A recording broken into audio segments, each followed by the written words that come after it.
Write down first question, question number 3.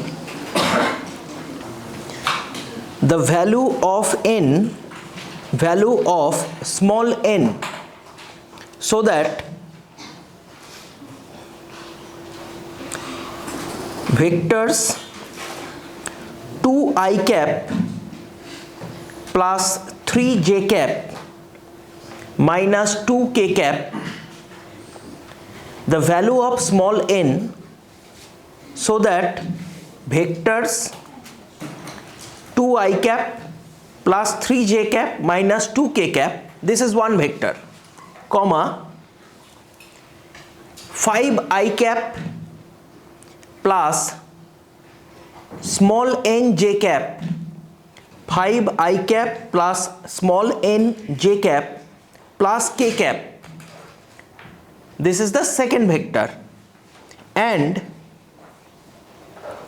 minus I cap plus 2j cap plus 3k cap may be coplanar,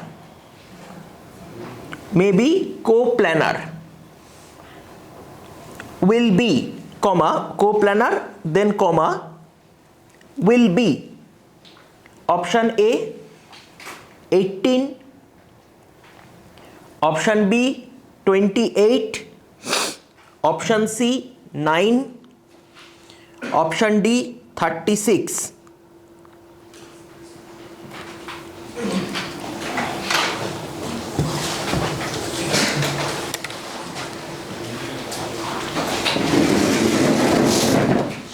I will write down the vectors once.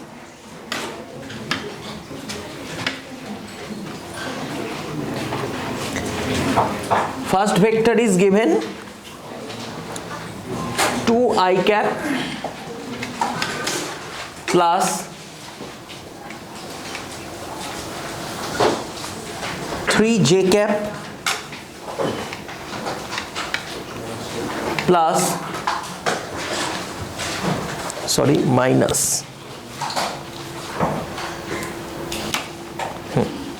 minus 2k cap. This is the first vector, say A.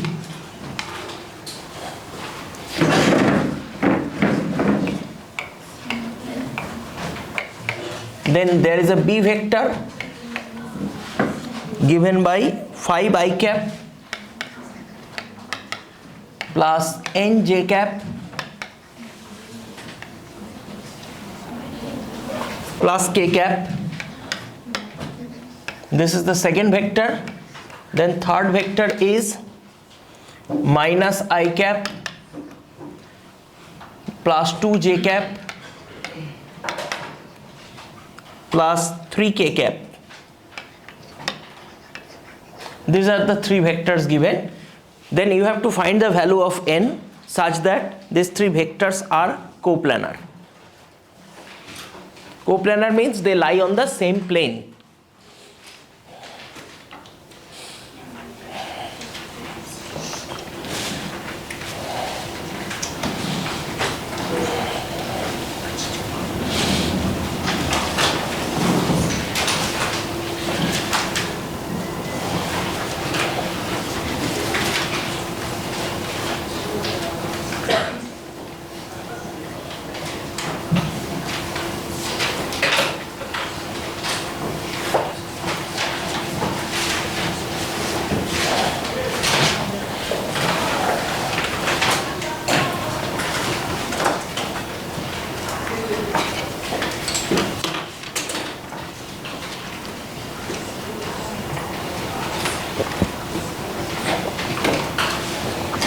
How to check coplanarity?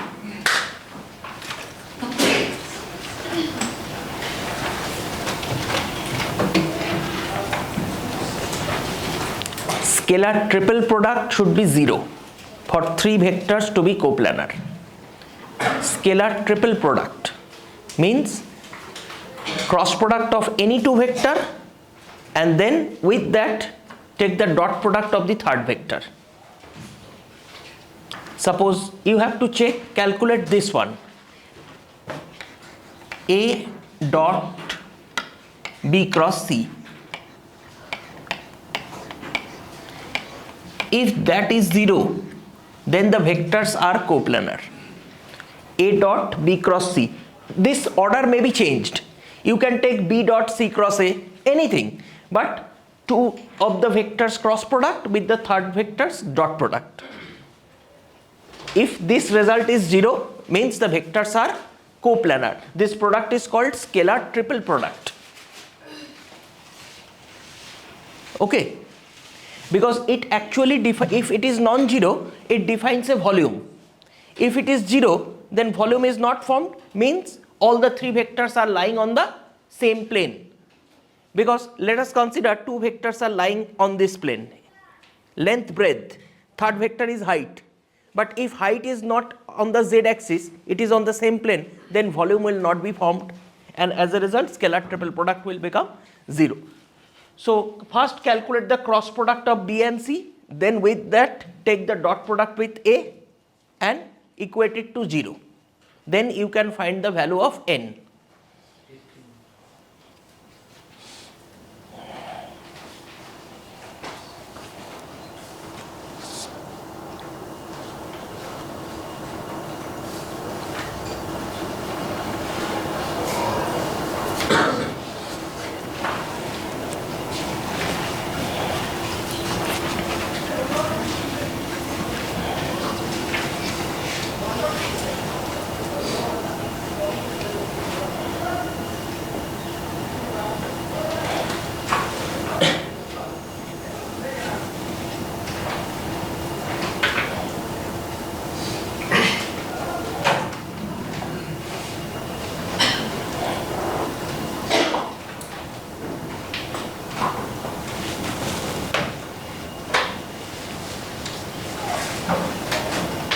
First calculate B cross C.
Bye.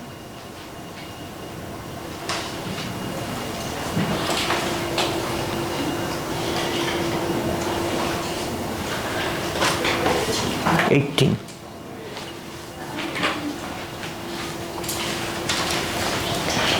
First calculate B cross C.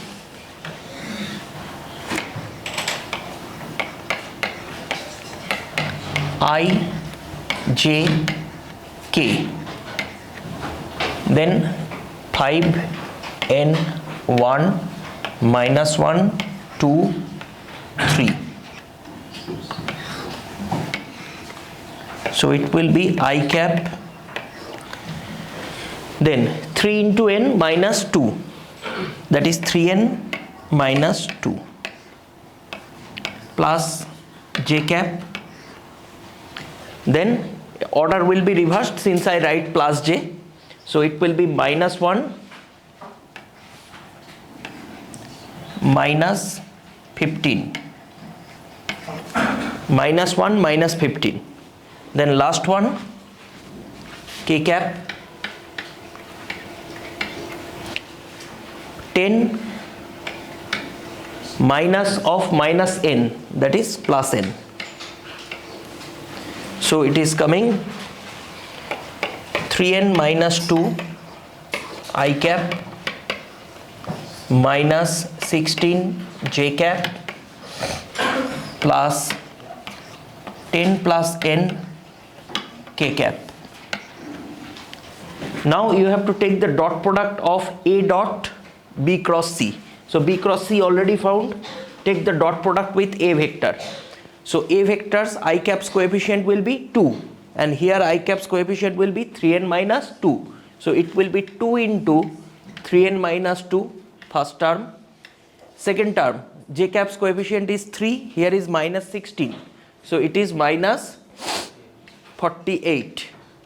Last, K cap's coefficient is minus 2, and here it is 10 plus n, and that product should be 0 for the coplanarity. From this, find the value of n.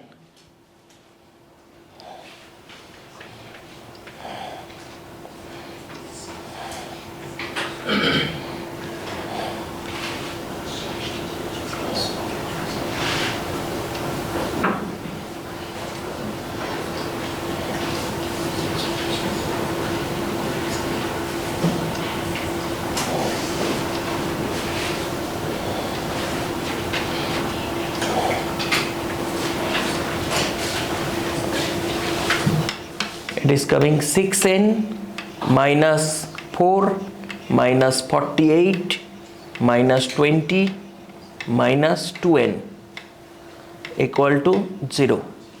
That is 4n equal to, that is minus all sum 48 plus 20, that is 68. 68 plus 4, 72.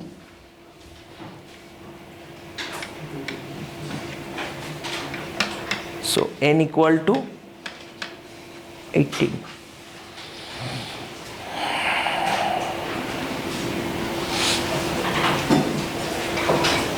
Okay. So whenever coplanarity of three vectors you have to check, you have to you have to take this scalar triple product and set this scalar triple product equal to 0. A dot B cross C, the order may vary, means you can write also B dot C cross A, nothing else. So this product should be 0.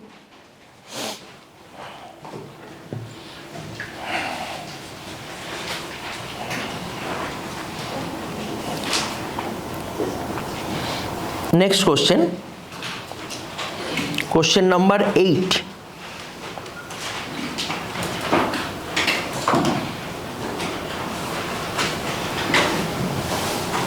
A particle starting from the origin,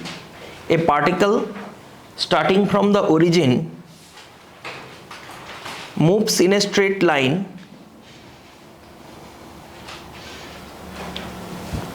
in the xy plane. Its coordinates at a later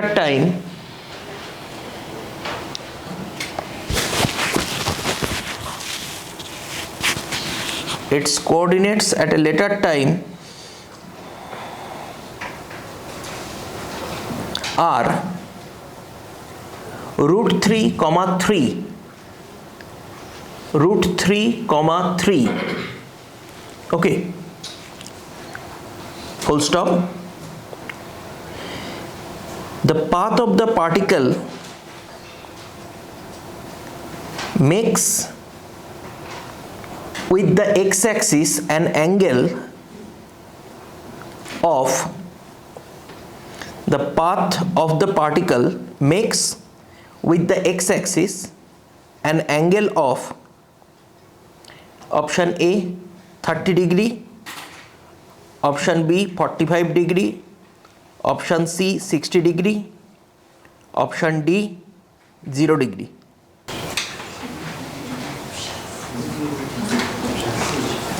(30 degree, 45 degree, 60 degree, 0 degree). This problem can be solved without using vector. See, y coordinate is 3, x coordinate is root 3. So y by x will be root 3. Y by x will be equal to tan theta. Theta is the angle mixed with the x-axis. So tan theta will become root 3. So theta equal to 60 degree.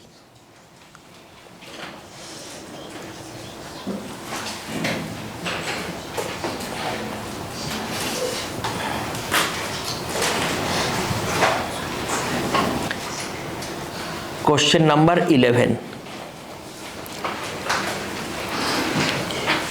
Two particles A and B move with constant velocities. Two particles A and B move with constant velocities v1 and v2.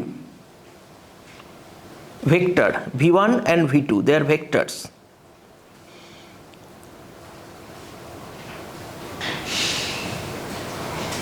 At the initial moment,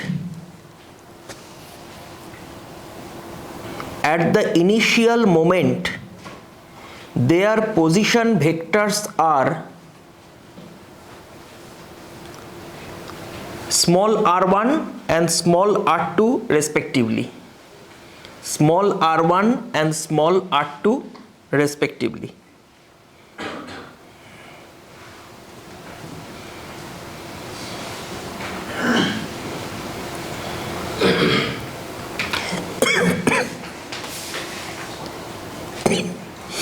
The condition for the particles to collide, the conditions for the particles to collide at a later instant of time, is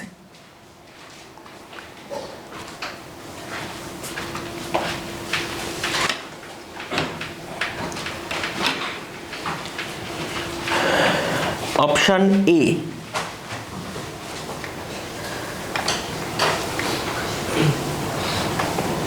R1 minus R2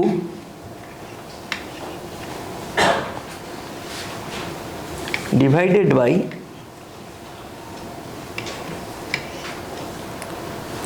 mod R1 minus R2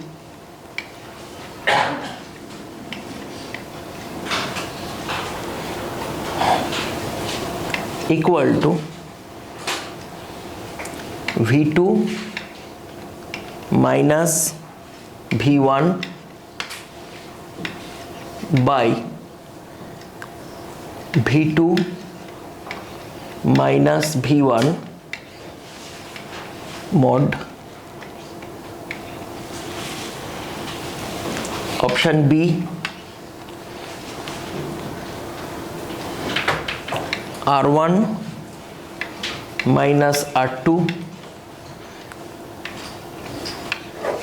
equal to V2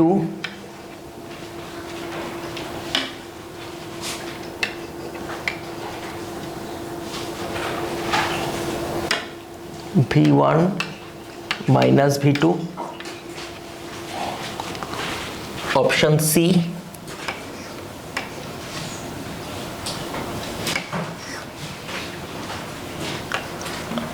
R1 minus R2 by R1 minus R2 mod equal to V1 minus V2 by v1 minus v2 mod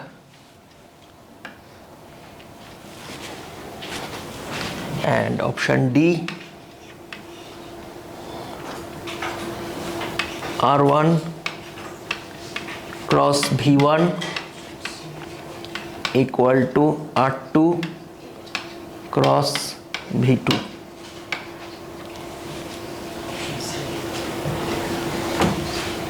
এ নয় কেন?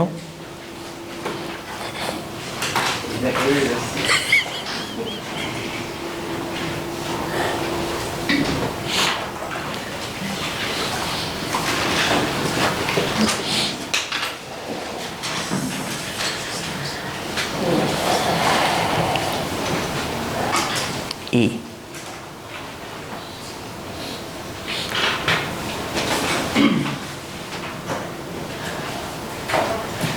সিটা অপশানে ছিল না, বইতে ছিল R1 dot V1 equal to R2 dot V2। আমি কনফিউশনটা বাড়ানোর জন্য ওইটাকে অপশন করে দিচ্ছি।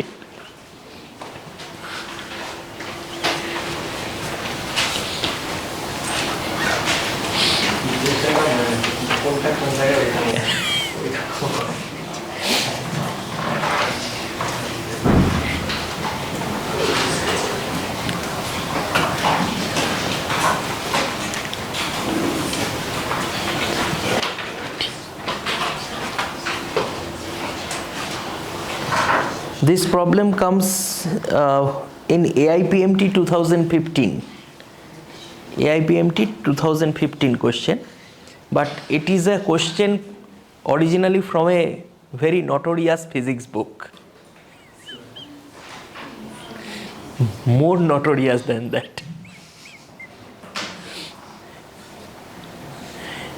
Even JEE IIT students are very afraid of this book.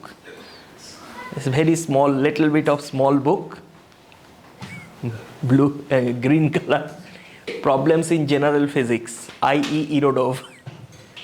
See, the logic behind this problem is, first you have to write down the final position vector of each particle after certain time. Okay. Now, if I consider the final position vector of the first particle after certain time, it will become R1 plus V1t, because initially it is at a position R1. Now it is moving with uniform velocity for some time, so extra displacement is V1t. So final position vector will be R1 plus V1t for the first particle. For the second particle, it is R2 plus V2t. This is for the second particle, the final position vector. Let us consider after time t they will collide. So I have already written the position vector after time t, and if they collides means their positions are same. So position vectors are same. So condition for the collision is these two should be equal. In any path they can move, but if they collide, their final position vectors are same with respect to the origin, because collision means at a point. So these two should be equated, and from this we can write R1 minus R2 equal to T into V2 minus V1.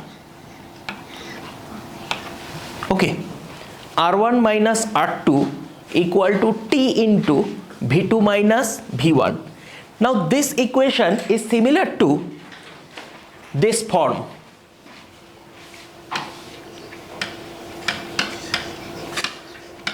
B equal to lambda A, the multiplication of a vector by a scalar quantity.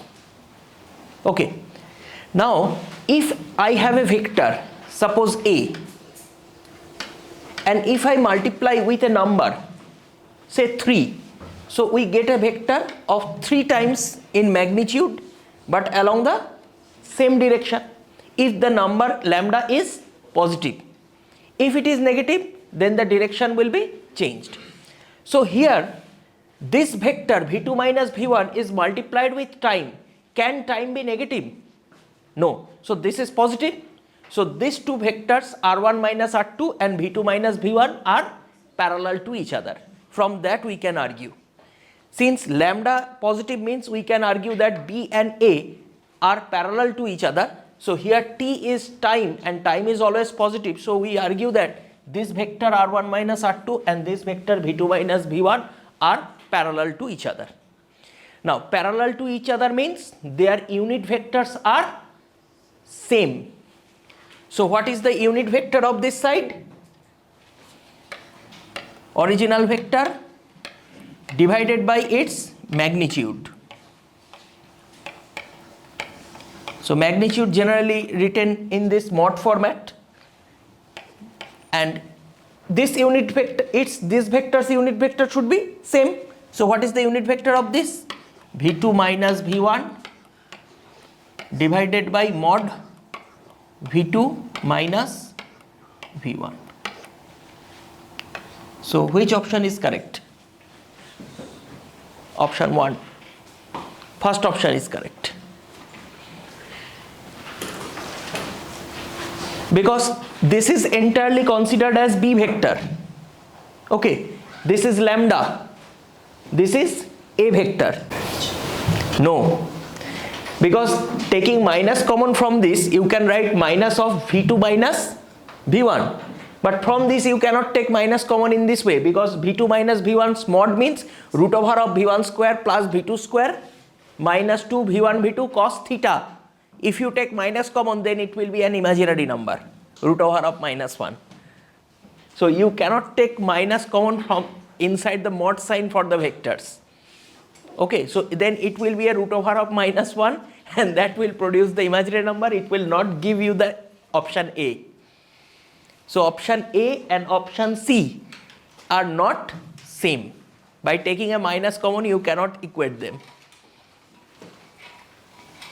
because they are mod of the difference of the vector, which is coming from the rule of the vector addition or subtraction.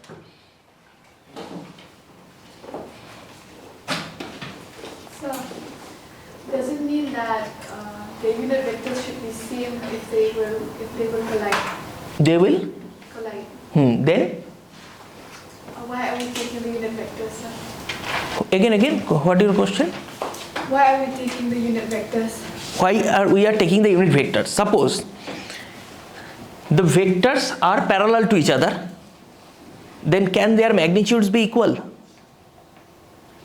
May not be equal, because one vector may be of magnitude 5, another vector may be of magnitude 2. But what is common to them? The direction.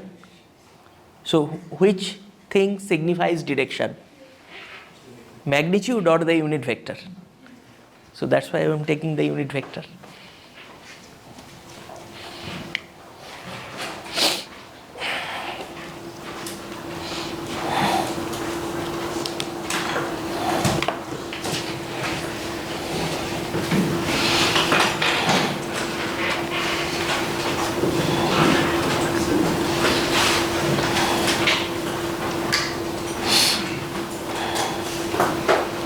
Okay. Now write down the new chapter, laws of motion. Laws of motion, part 1, problems.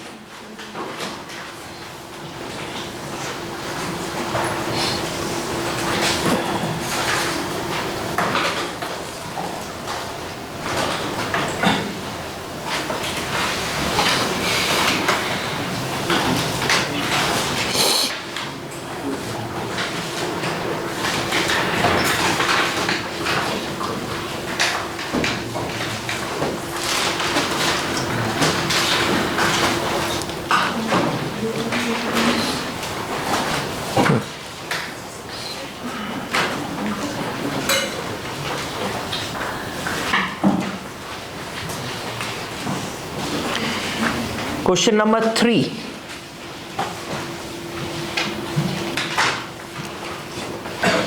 A body of mass 5 kg, a body of mass 5 kg is acted upon by a force F, is acted upon by a force F equal to minus 3 I cap plus 4 J cap plus 4 J cap Newton. If its initial velocity at t equal to 0 is, if its initial velocity at t equal to 0 is 6 I cap minus 12 J cap meter per second, 6 I cap minus 12 J cap meter per second, the time at which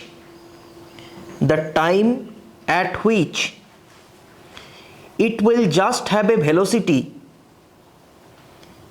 along y-axis, it will just have a velocity along y-axis is option A never,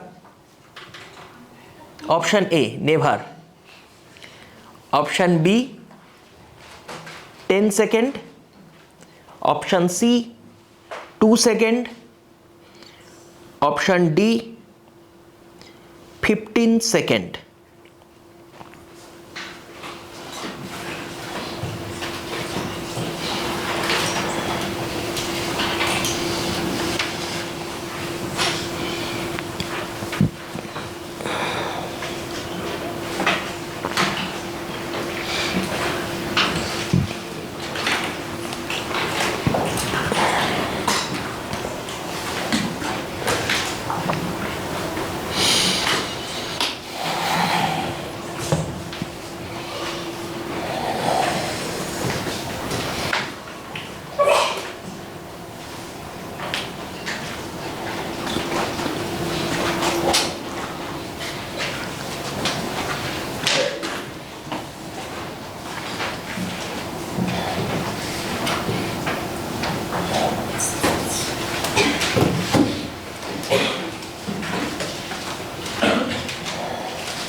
See, force is given, mass is given. First calculate the acceleration vector.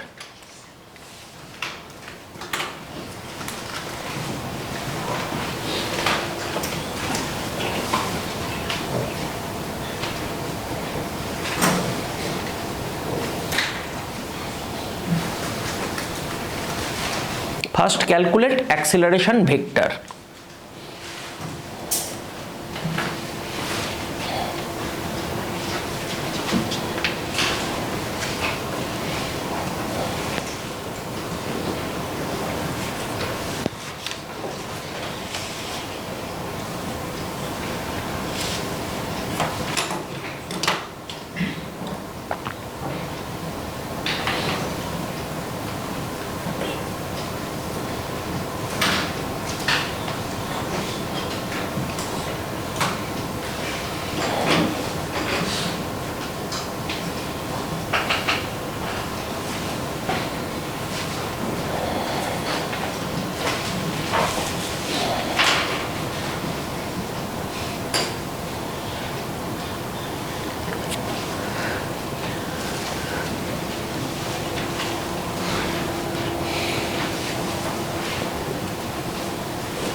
After calculating acceleration vector, find out the x component of acceleration vector, x component of initial velocity, and finally set x component of final velocity equal to 0.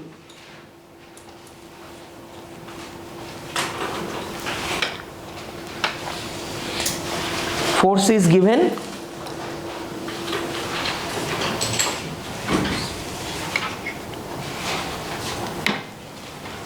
see, this force is given minus 3 I cap plus 4 J cap, right? These are in Newton.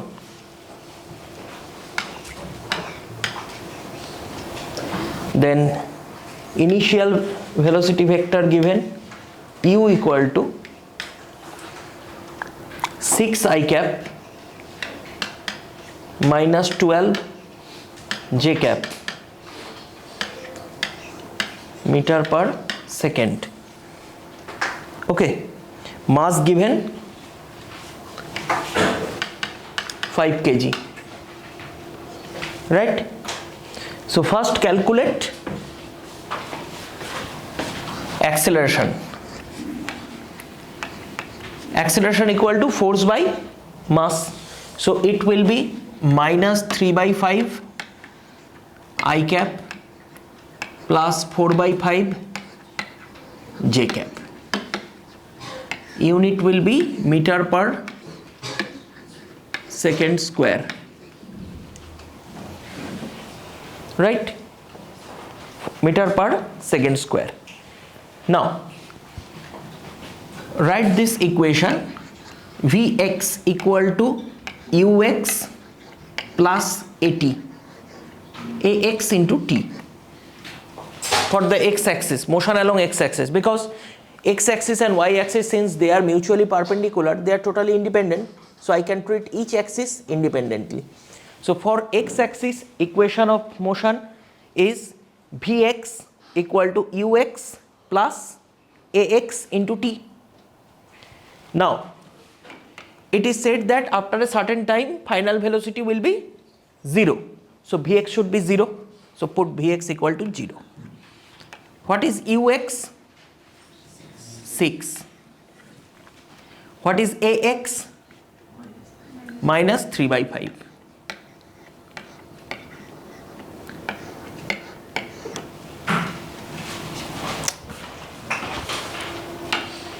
So from this calculate value of t. So this is the time after which x component of velocity will be 0. X component of velocity 0 means entire velocity is along y-axis. Only component of velocity that is along y-axis. So in the question it is asked that when the velocity, it will just have velocity along y-axis, means x component of velocity should be 0.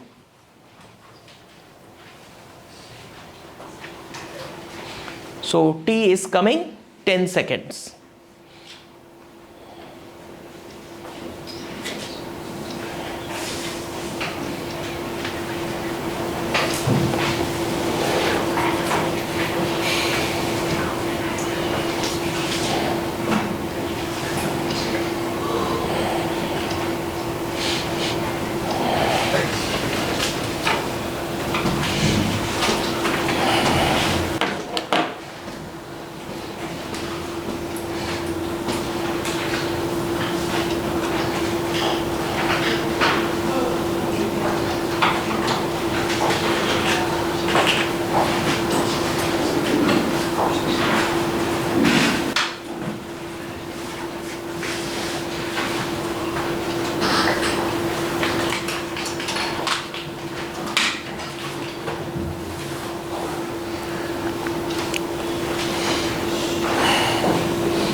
Okay, write down another problem, problem number 17. But I will modify the problem. This problem is AIPMT 2014. You have solved this problem. So I modify my question, sir. An empty plastic box. An empty plastic box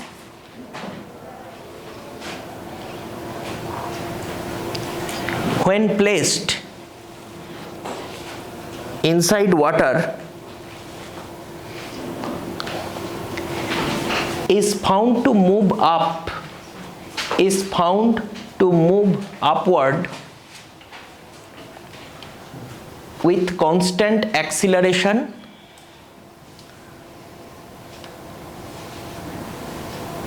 small a.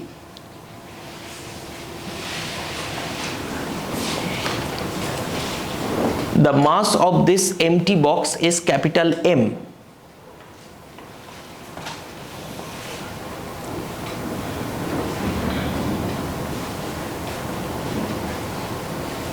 If some pebbles are kept inside the box,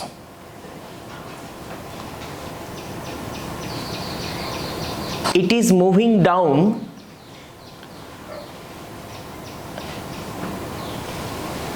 underwater with same acceleration.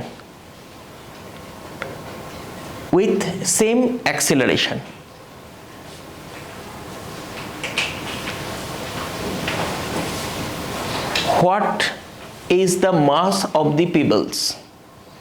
What is the mass of the pebbles? Acceleration due to gravity is g. You have solved this question in one of the mock papers where it is given a balloon. From balloon some mass is dropped. Balloon is initially moving down with acceleration. After dropping some mass, it is moving upward. I changed the problem inside water. So certain options will change. So no options given.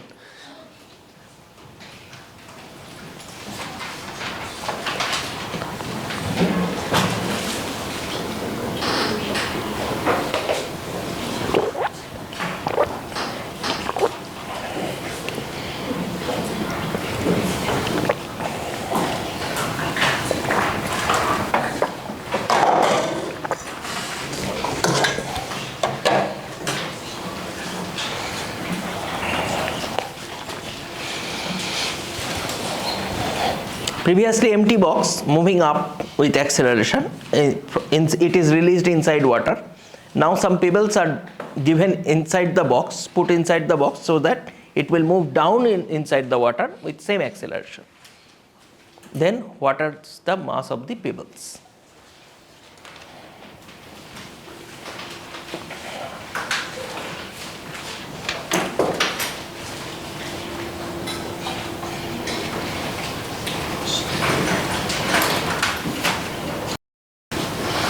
You have to write equation of motion for the two cases while moving up and moving down by using Newton's second law, and then solve.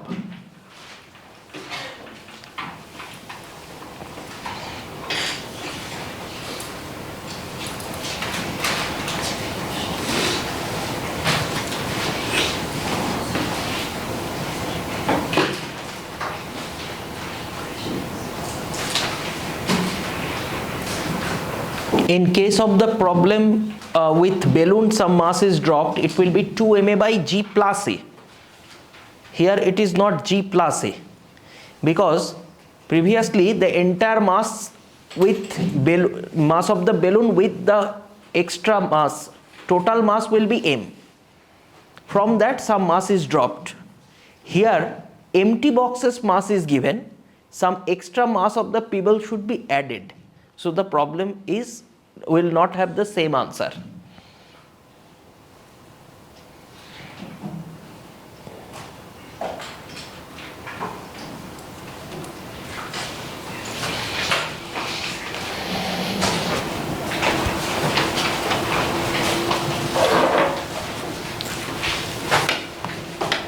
The main part of the problem is to build the equation.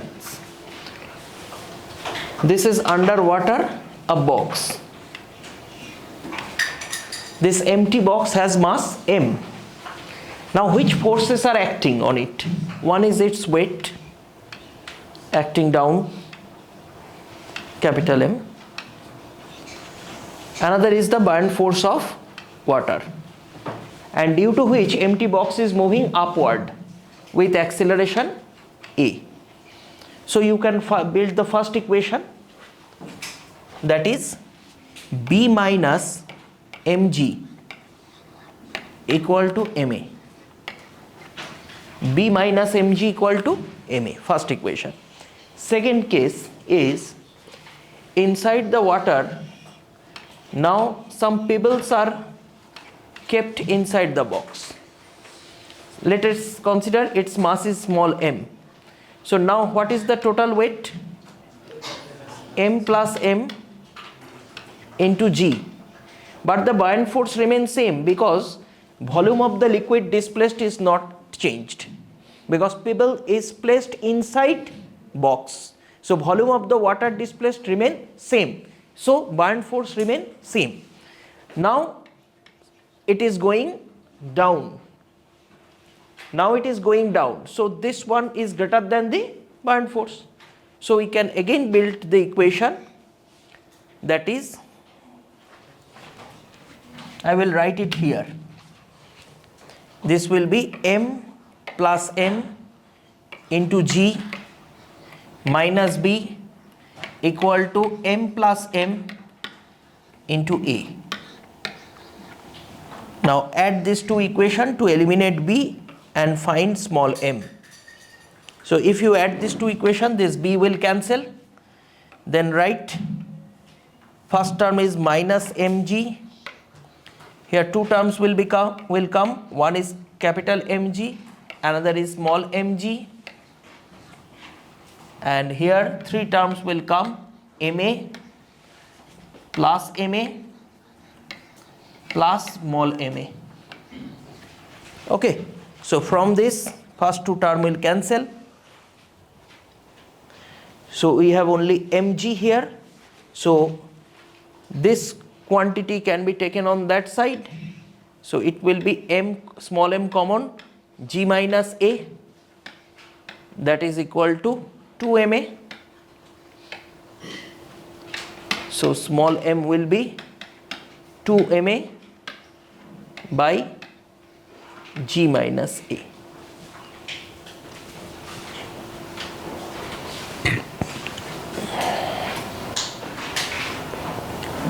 ma by g minus a.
write down question number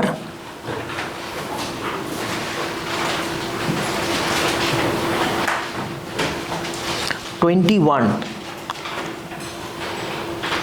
The ratio of the weight of a man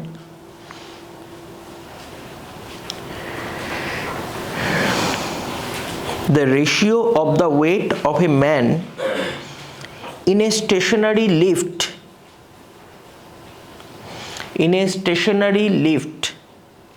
and when it is moving downward with uniform acceleration,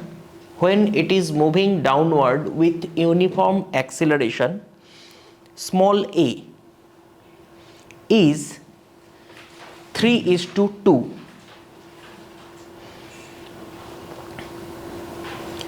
Then the value of small a is option A 3/2g, option B g/3, option C g, option D 2g/3.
See, normal reaction gives us the sensation of the weight, right?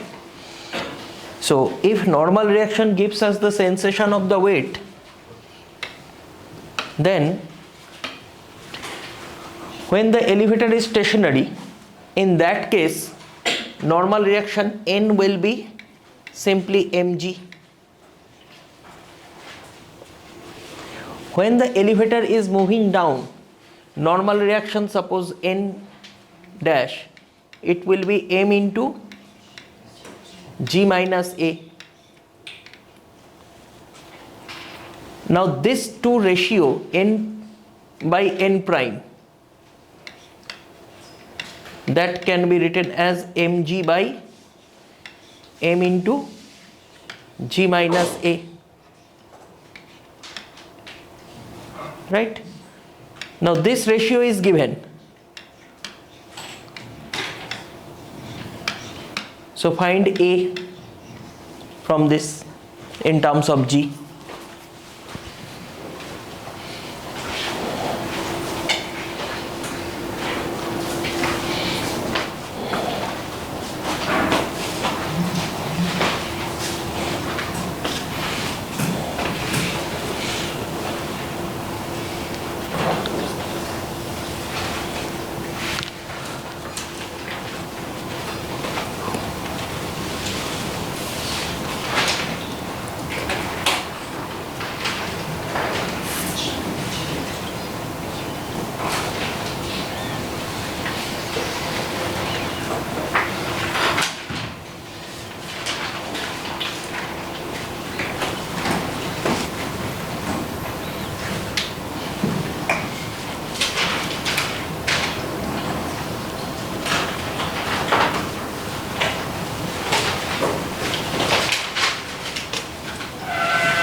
Comes g by 3.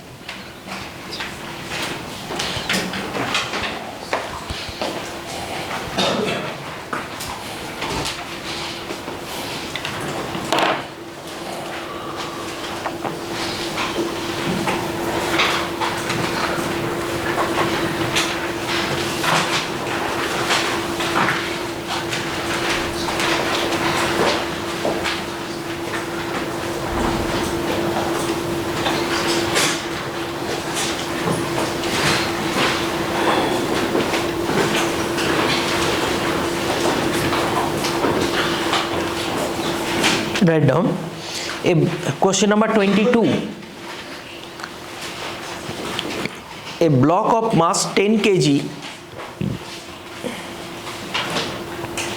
is kept. A block of mass 10 kg is kept on a horizontal surface.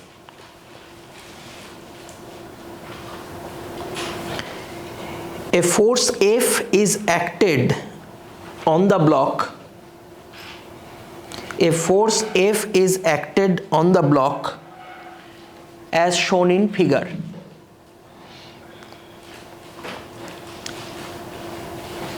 For what minimum value of F? For what minimum value of F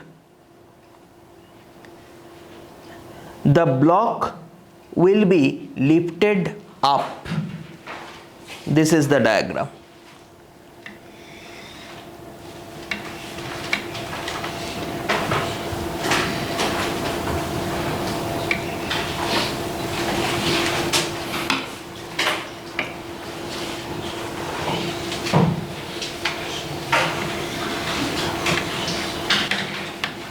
This is the force.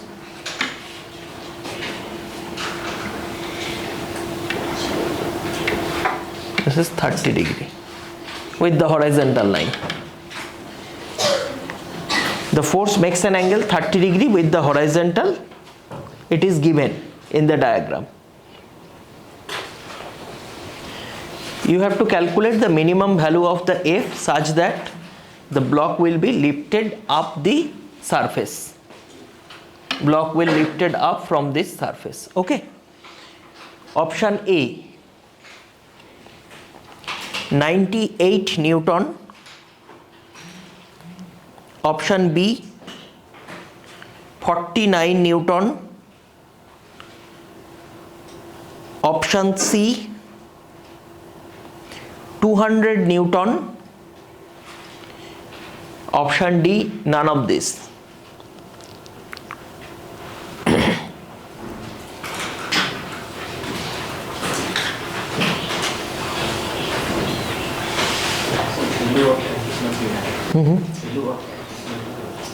F calculate করতে হবে।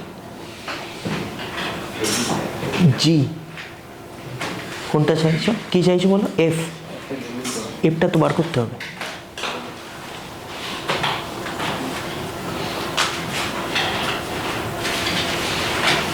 You can consider G to be 10. Value of F you have to calculate.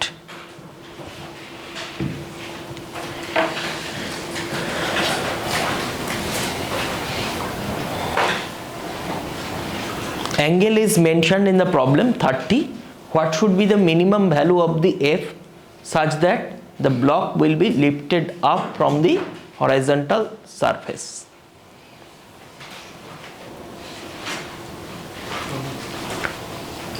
Option C. Correct.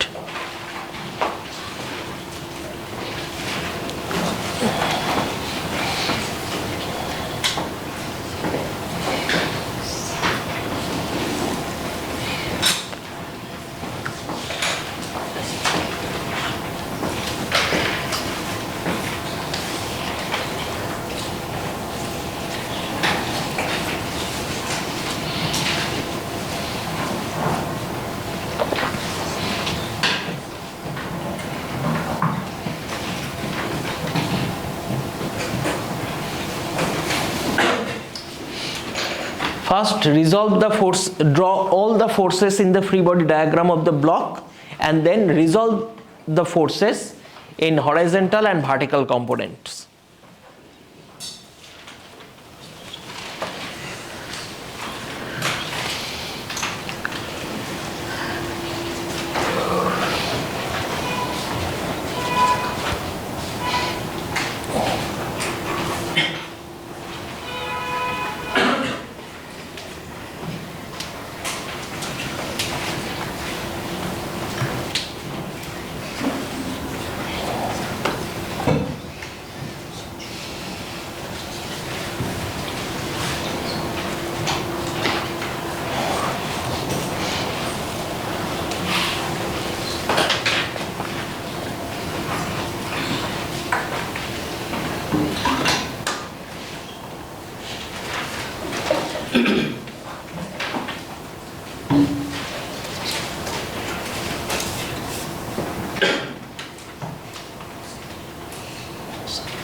But it is not required. Consider that n plus this one. Total force n is upward, f sin theta t upward, mg downward. This should be equal to 0 because it is in equilibrium initially. So vertical direction there is no movement, so vertical equilibrium we can consider. Now for lifting up there will be no contact with the surface, means n should be, and you will arrive at the same equation, f equal to 200.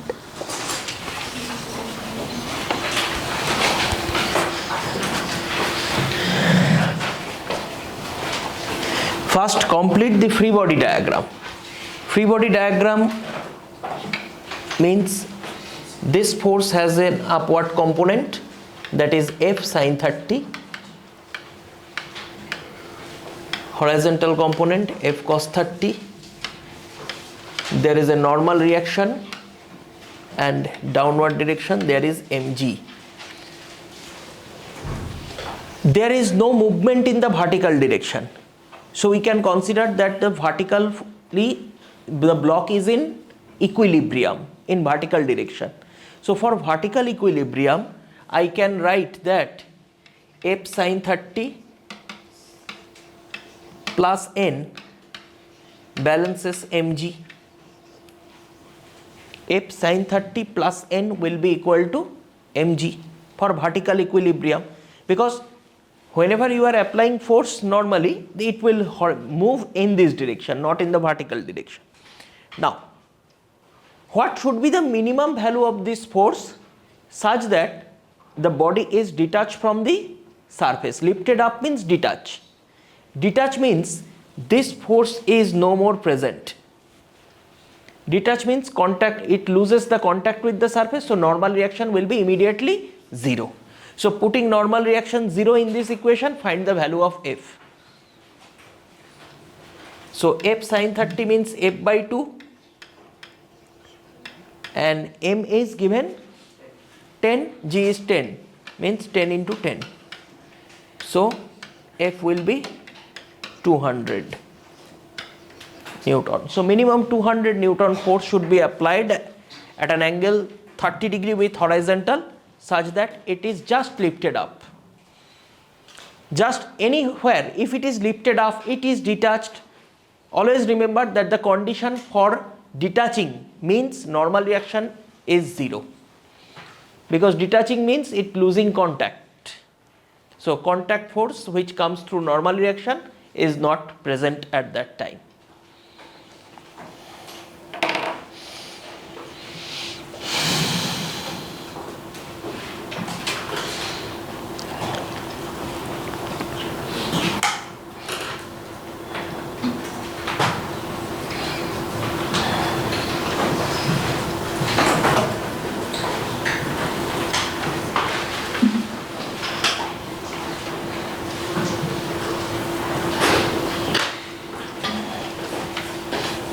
Okay.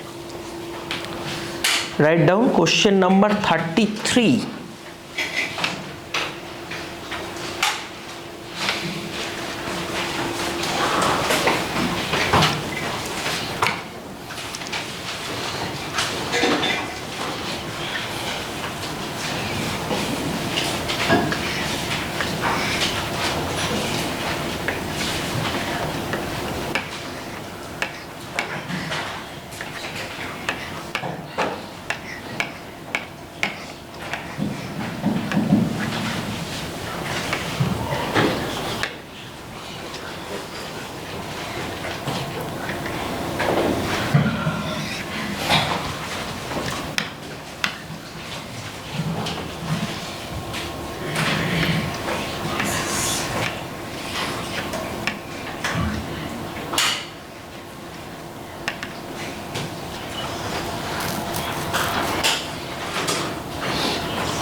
Write down. A block of mass small m is in contact with the cart. A block of mass small m is in contact with the cart C as shown in the figure.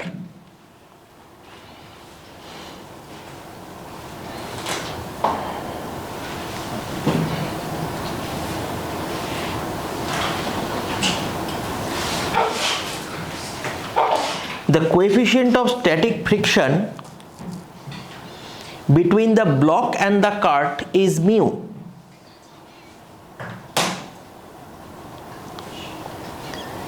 The coefficient of static friction between the block and the cart is mu.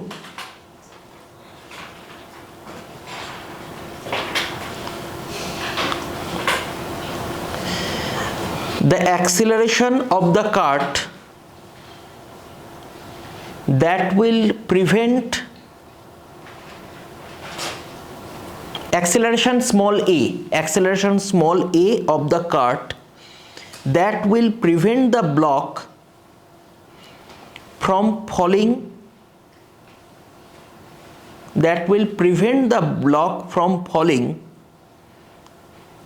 satisfies the relation option A, small a greater than mg by mu, small a greater than mg by mu Option B, small a greater than g by mu m. See, whenever this type of Newton's laws of motions problem will come, you have to complete the free body diagram first. Otherwise, it is impossible to solve Newton's laws problem. See what happens in this case. It is moving with an acceleration along this direction. So just consider the frame of this cart and block system. Observer is here, means in the non-inertial frame. A non-inertial frame observer will consider the pseudo force on the block. So first force is the pseudo force. One will come. So before drawing pseudo force, draw these forces which is responsible for falling of the block. So which force tries to pull the block down? Mg. Now some force should be there to prevent Mg if it is not falling, and that force should be upward along this contact surface. So that force should be friction. Now how to generate friction? Until normal reaction generates, friction will not generate. So some force should be there to create normal reaction. Now see, when the block is kept over this surface, the weight is pulling it down, so the body presses the surface and normal reaction comes. But here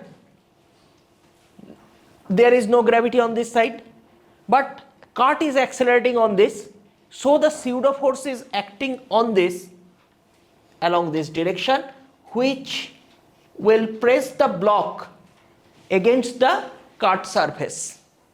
Now the normal reaction is given by cart surface on the block. Now the free body diagram is complete.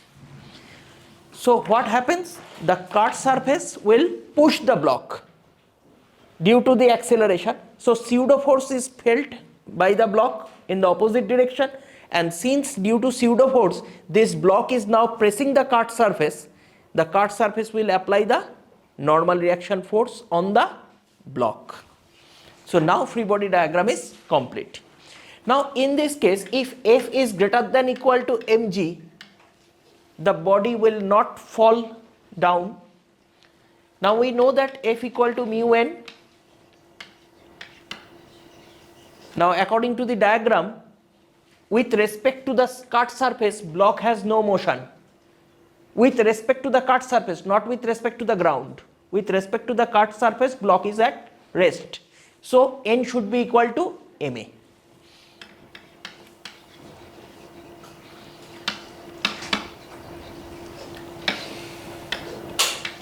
So your answer will be g by mu.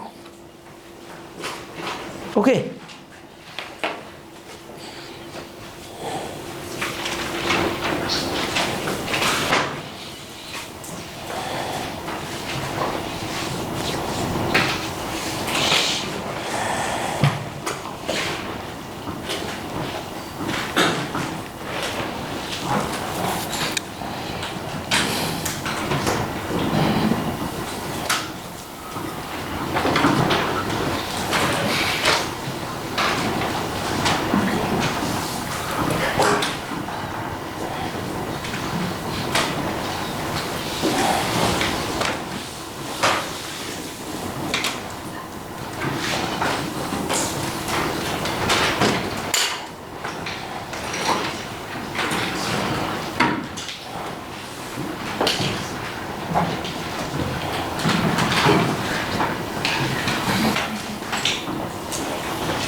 One more question.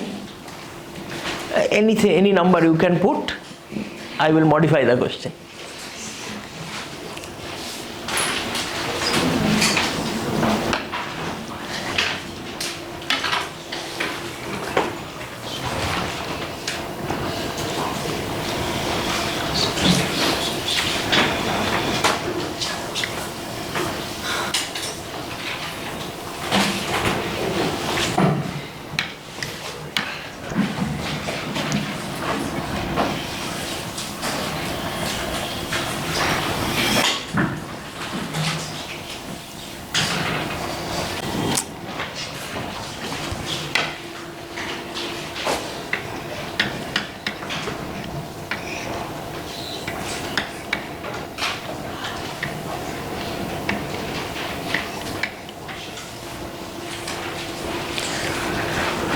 First draw the diagram and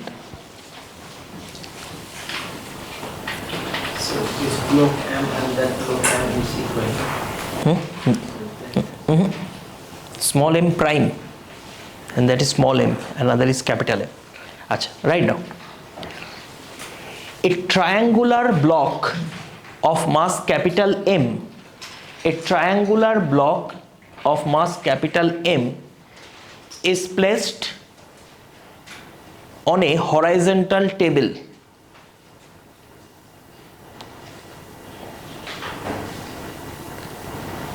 and a small block of mass small m is sliding down over the incline, sliding down over the incline.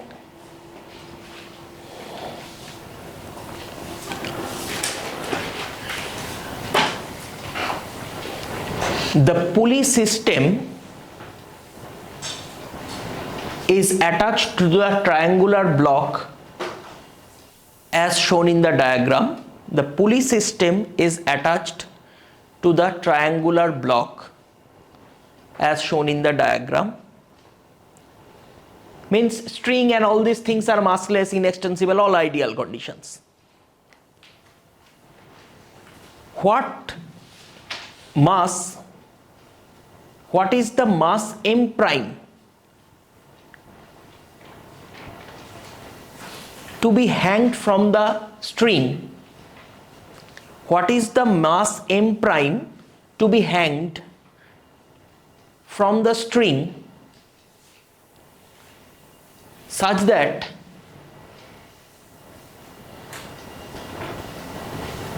small block will remain stationary with respect to the incline. Small block will remain stationary with respect to the incline. Means the sliding down of the small block should be stopped. Entire triangular block will move, but small block will remain at rest over the triangular block.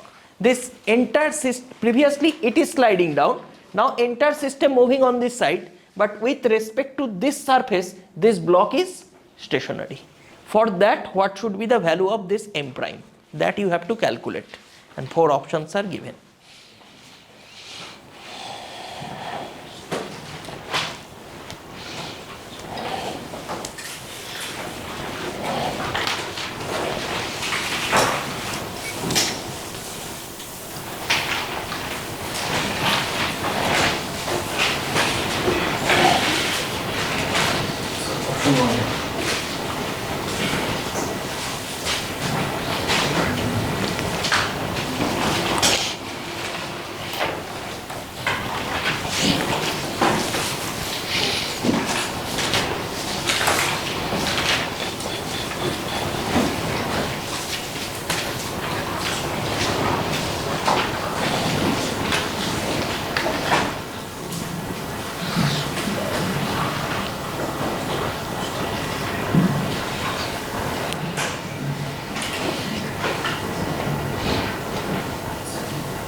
In this book, there is the first part of the problem, pulley system, and the remaining part is not given. I modified the problem by attaching a pulley system.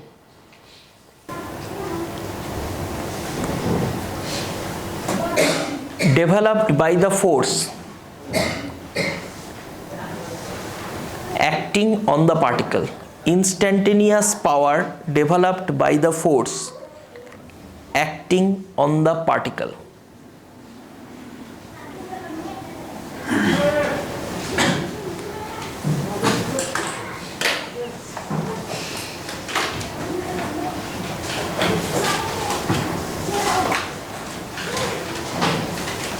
No option, because this is not in this book.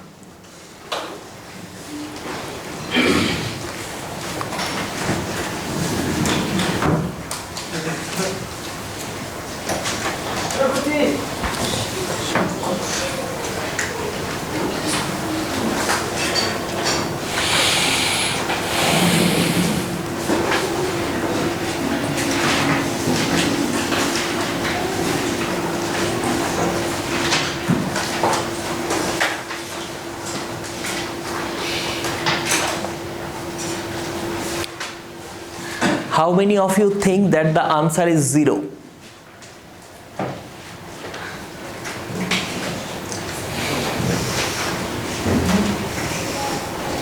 Why? Particle moving in a circle, so centripetal force is directed towards center, velocity is tangential, so angle between force and velocity is 90 degree. Angle between centripetal force and the velocity is 90 degree. So F dot V is the instantaneous power. So dot product for angle 90 degree will become. So why the answer is not 0? The answer is, sir, because you are asking. So answer is not 0. Answer is not 0. Yes, this is not uniform circular motion. There is other force acting on the particle except the centripetal force. Apart from the centripetal force, there are other forces acting on the particle, because centripetal acceleration varies with time. It is given k square r t square. So it varies with time, means some tangential force should be there. Centripetal force is a no work force, so that cannot develop power. But tangential force is not a no work force, and that develops power. That has to be calculated. So the answer is not 0.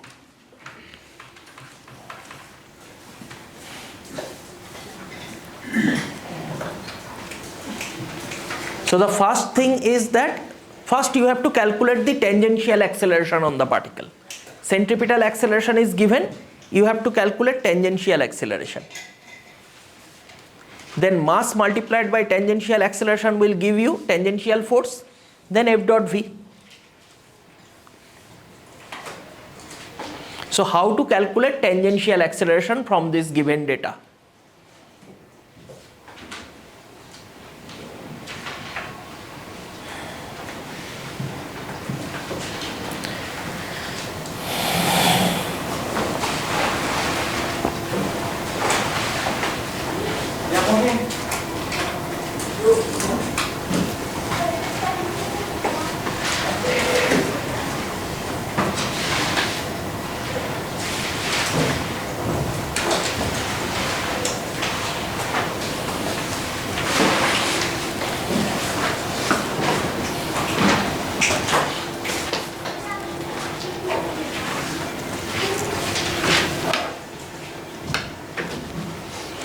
Centripetal acceleration.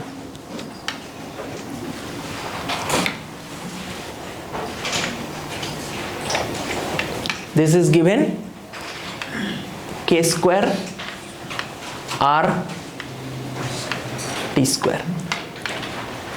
Now tell me, what is the form of centripetal acceleration? V square by r. So right.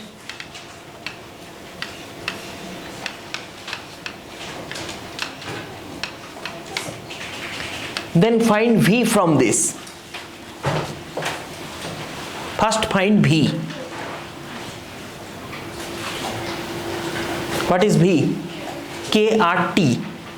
Because you multiply R on this side, it will be V square equal to K square R square T square. Then V equal to KRT. Now calculate dV dt. This will be KR. This is the tangential acceleration. Okay. Now, particle is moving in the circle, experiencing a tangential acceleration. So this is the direction of the tangential force, Ft suppose, F tangential. So we can calculate, this is tangential acceleration, so tangential force should be mass into tangential acceleration, mkr. Mass into tangential acceleration, that is equal to tangential force. So that is drawn. What is the direction of the velocity? That is also along tangent, and its velocity is already calculated. So what is the instantaneous power? Ft into V, because in the dot product cos 0 degree will come, cos 0 will be 1. So the answer will be m k square r square t. This is the answer. Just do force into velocity, because tangential force and velocity both are along the same direction, because velocity is tangential and tangential force can only deliver power, because centripetal force is a no work force, so it cannot deliver power. So from the given data of the centripetal acceleration, first you have to calculate velocity. After calculating velocity, you have to take the derivative to find the tangential acceleration. Once you get tangential acceleration, multiply it with mass to calculate tangential force. Tangential force and tangential velocity both along the same direction, so they can develop power. Because centripetal force is towards center and tangential velocity is perpendicular, so centripetal force cannot develop power, because F dot V in the dot product cos theta will become 90. So it is a no work force. But tangential force and the velocity are along the same direction, so it can deliver power. And due to this power, what happens? This will become a non-uniform circular motion, because the speed changes. Because initially it is moving slowly and then the speed increases. Still following the circle, but with a faster speed. So it is an example of non-uniform circular motion. Clear?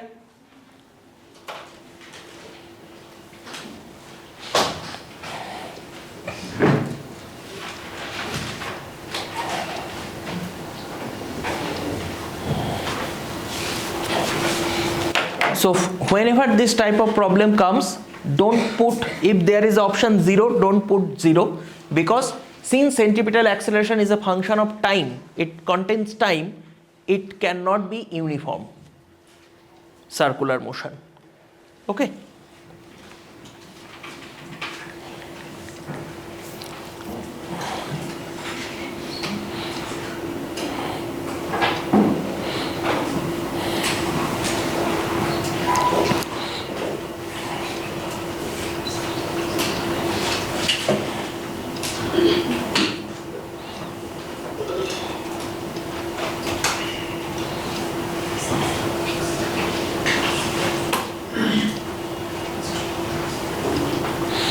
Question number 14. If the radius of curvature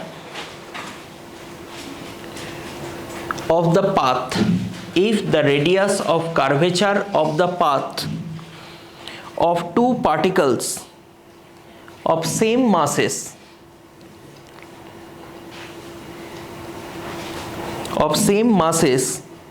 are in the ratio 1:2, 1:2, then if the radius of curvature of the path of two particles of same masses are in the ratio 1:2,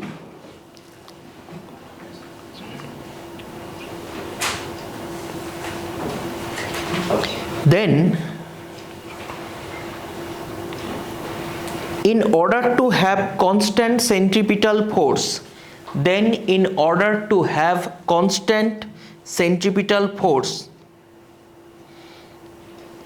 the ratio of their velocities should be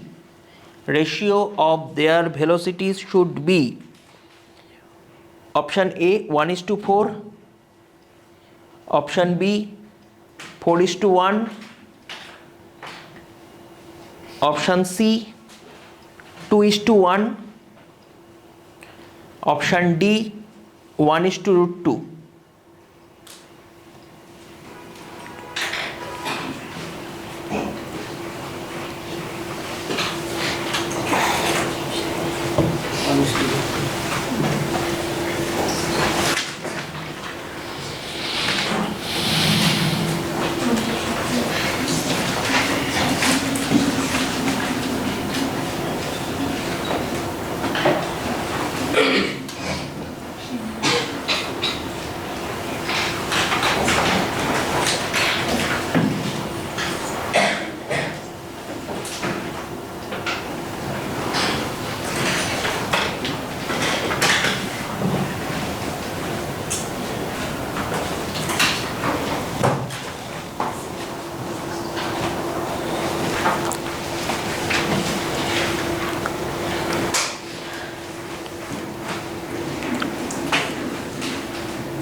Option D.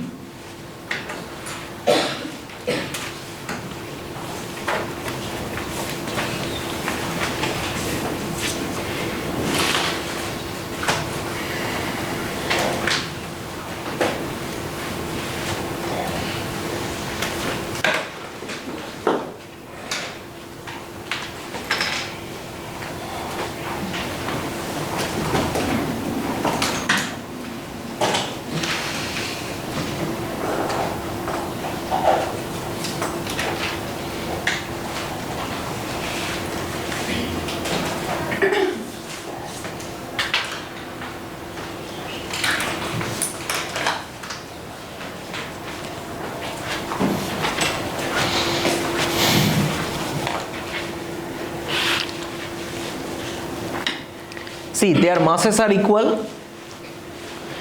So in order to have the same force, centripetal acceleration should be equal, because mass into acceleration should be force. So if forces are equal, masses are equal, then acceleration should be equal. So we can write V1 square by R1 equal to V2 square by R2. The ratio of the radiuses are given, so we can write V1 by V2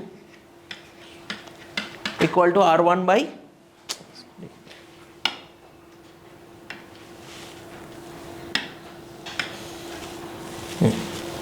okay. So V1 square by V2 square equal to R1 by R2. R1 by R2 ratio is given 1:2. So V1 is to V2 equal to 1:√2.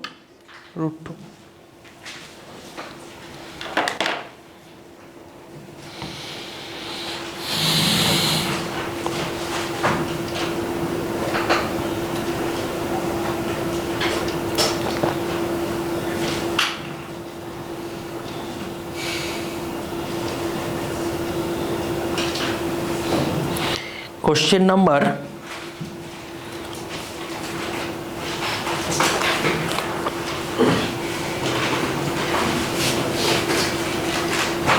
16. A coin placed on a rotating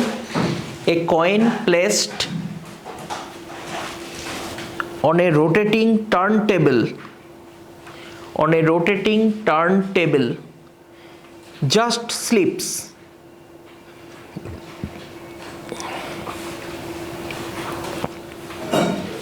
comma if it is placed at a distance 8 centimeter from the center. If it is placed at a distance 8 centimeter from the center,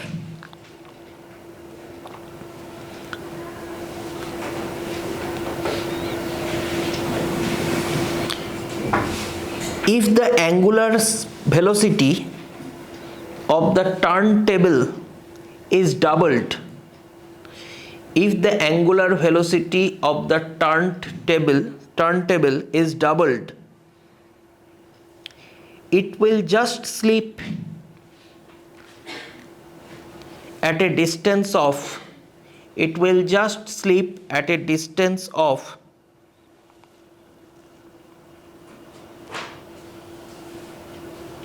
option A 1 centimeter, option B 2 centimeter. See,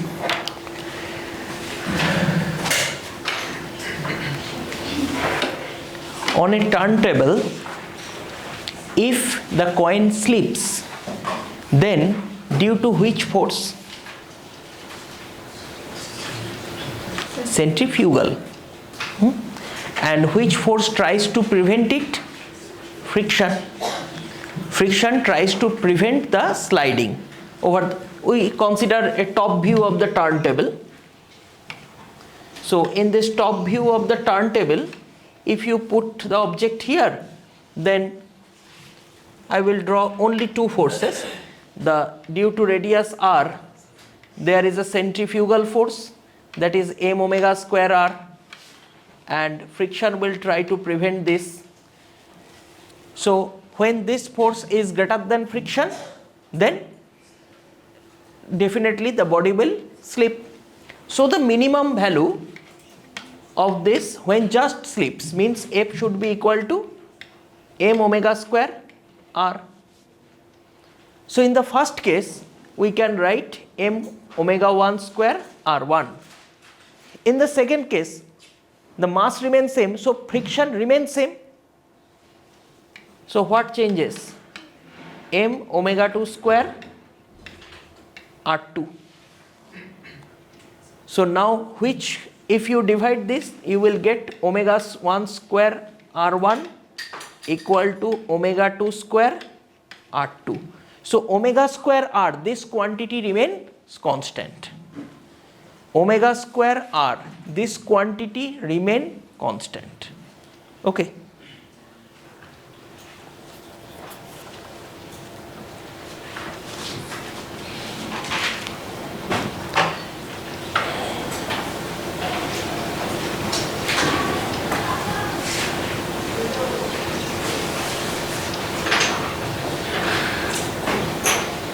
Clear? Because this one is m omega square r produces the centrifugal force which will balance the friction, equal to friction. If this force is slightly greater than friction or almost equal to friction, then the body just slips. So in the two cases friction will not change, because if you put the body from one portion to another portion, the body's mass and the coefficient of friction will not change. As a result, friction force remains same in both the cases. So in the first case, radius is r1, angular speed then omega 1, then second case omega 2 and r2. Then from this we can write omega 1 square r1 equal to omega 2 square r2.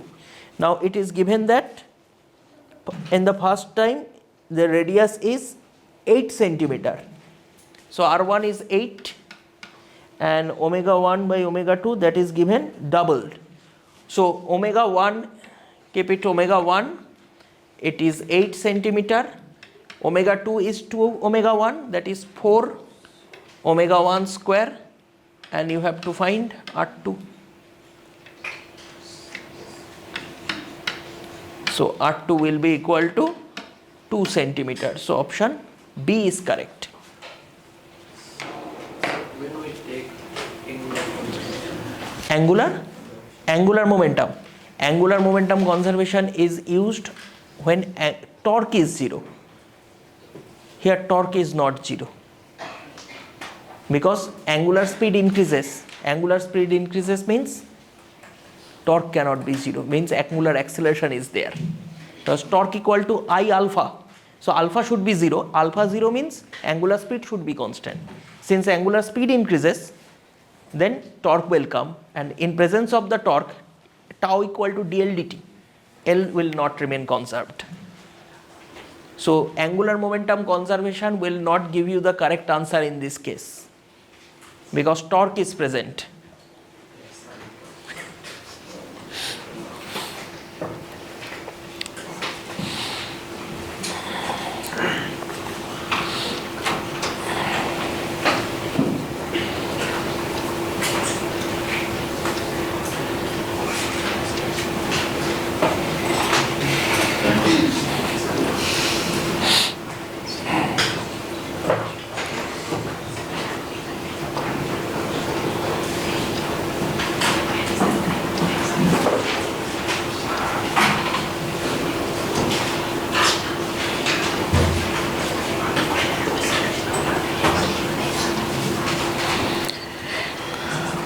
Question number 23. A road of width 20 meter. If in same question, if only distance is increased and angular velocity is same, then we use.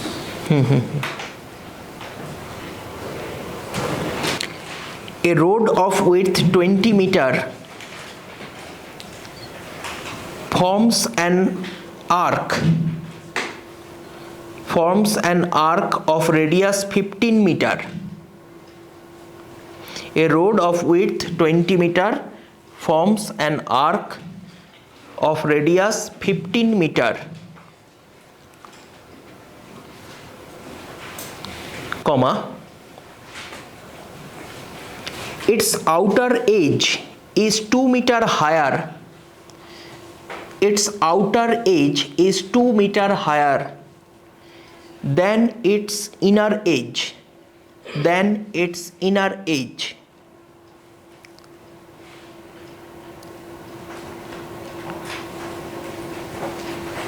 For what velocity the road is banked? For what velocity the road is banked? Option A, root 10 meter per second. Option B, root 14.7 meter per second. Root 14.7 meter per second. Option C, root 9.8 meter per second. Option D, none of this.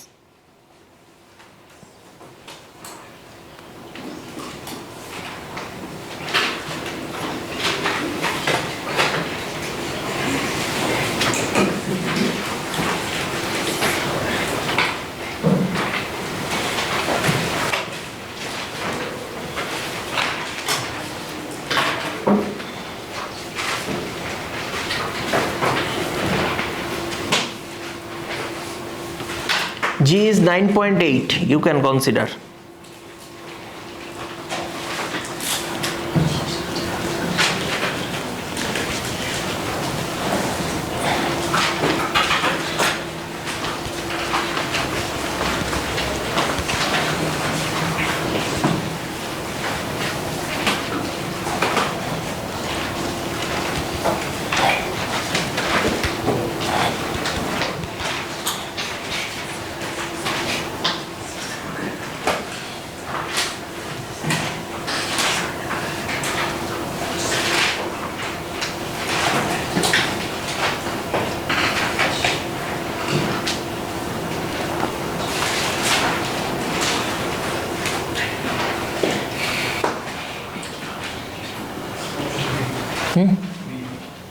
What?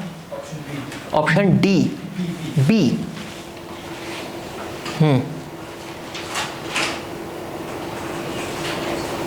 Correct.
In a banked road, no friction,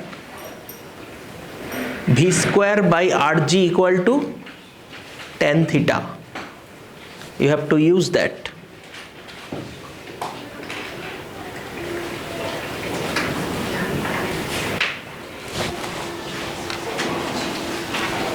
Because in a banked road, actually this occurs. This is N, this is mg, and the centrifugal force on this direction mv square by r. So this angle theta, you can split this into two components. This is theta, n cos theta, n sin theta. So for the equilibrium, mv square by r equal to n sin theta and mg equal to n cos theta. So if you divide these two, you will get v square by rg equal to tan theta. Here, so from that I can write v equal to root over of rg tan theta. Now you can use this equation to solve this problem.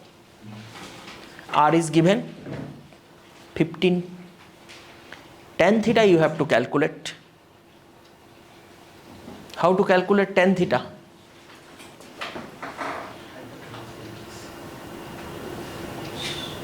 But that is sin theta. See, if you are going to calculate this one, this is 2 meter, and what is 20 meter in the problem? This is not 20, this one is 20. So if you divide this two, this will become sin theta. So sin theta will be 2 by 20, that is 1 by 10. But what I require?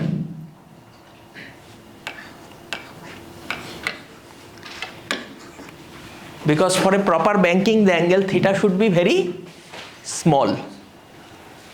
So it is coming 0.01. So it is very small. For small angles, sin theta is approximated to tan theta. Then only you can get the value of the tan theta. Otherwise not. Because whenever the road width is given, we are given the slant height.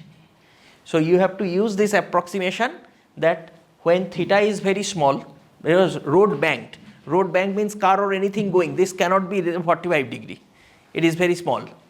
So in that case tan theta is approximated to sin theta, so the value of the sin theta I can use for tan theta, then only the answer will come.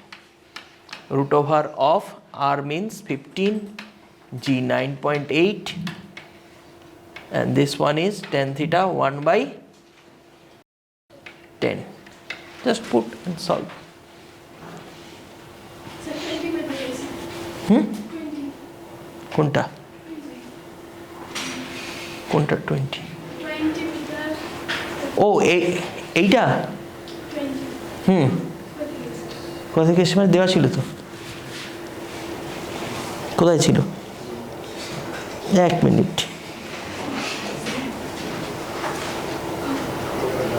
A road of width 20 meter, শুরুতেই তো ছিল।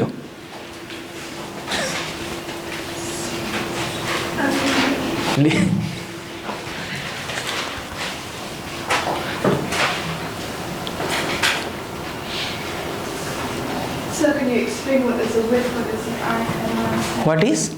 what is the width and what is the arc there? I don't understand that. See, if the road is curved like this, so this arc is this distance, this one, this is the arc, radius of the arc.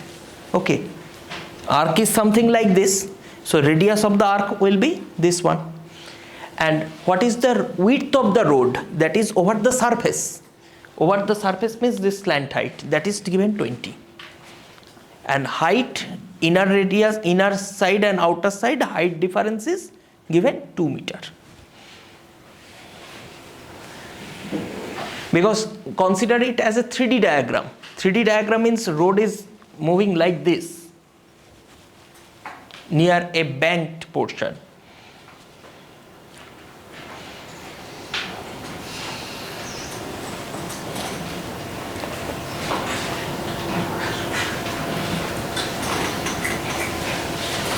Okay.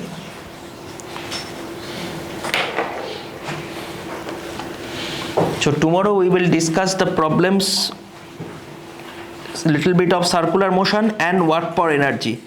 So today in all study sessions, read work per energy and all those relevant formulas and circular motion.